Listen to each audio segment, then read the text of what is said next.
Imagine a nation where 20 million people are enslaved, not by iron chains, but by the sweet, suffocating smoke of the opium pipe.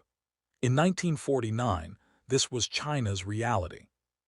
The addiction rate was so catastrophic that the world had written the country off as the sick man of Asia. But then, the impossible happened. By 1952, the smoke cleared.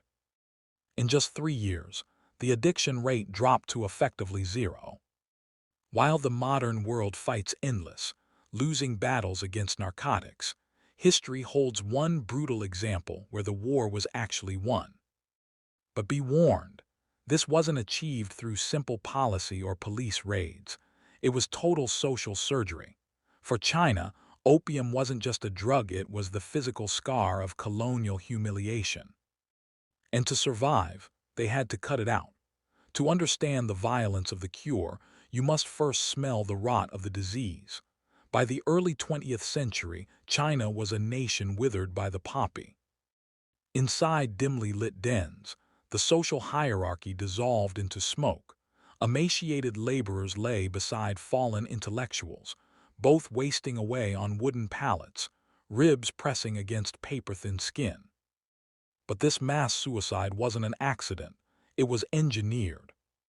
Decades earlier, British gunboats had blasted open China's ports, flooding the country with Indian opium to balance a trade deficit they couldn't pay in silver. It was arguably the most successful drug trafficking operation in human history, state-sponsored by an empire. The proud Middle Kingdom was reduced to the sick man of Asia, a paralyzed giant, humiliated on the world stage, too sedated to fight back as foreign powers carved up its borders. The dragon wasn't just sleeping, it was in a coma. It wasn't that no one tried to stop it. On paper, the nationalist government passed laws, staged public burnings, and declared war on the poppy. But in reality, it was theater. The cure was often deadlier than the disease because the system itself was addicted to the profits. During the fractured warlord era and the chaos of World War II, opium became the black gold that funded armies. The very generals tasked with eradicating the drug were using it to buy bullets. In many provinces, anti-opium bureaus simply became the country's biggest drug cartels, taxing the trade rather than ending it.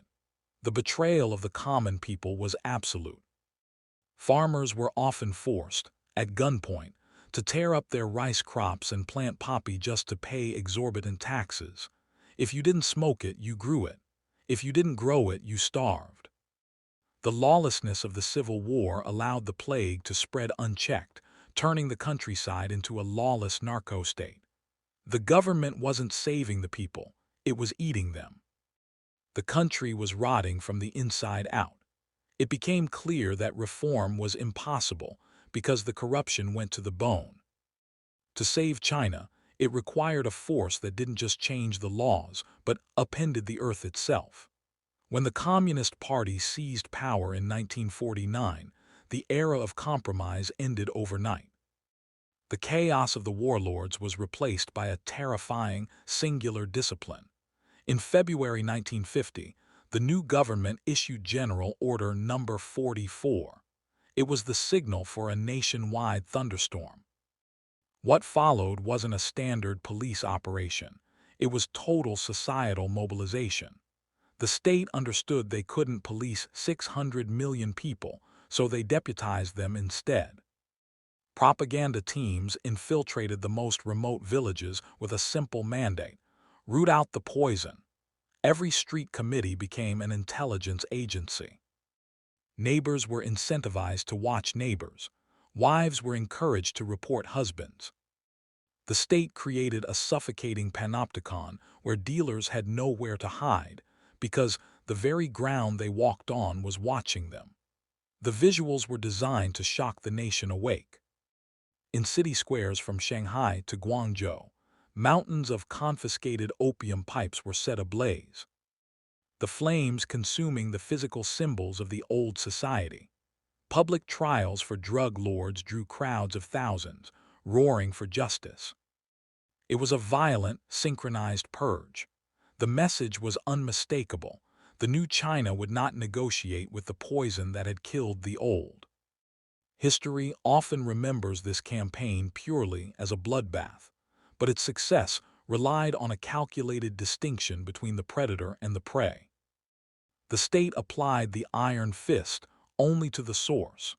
Drug lords, traffickers, and manufacturers were designated as enemies of the people, facing public execution or life sentences in labor camps. But for the 20 million addicts, the state offered an unexpected hand of mercy. They were reframed not as criminals, but as class victims poisoned by foreign imperialism and capitalism.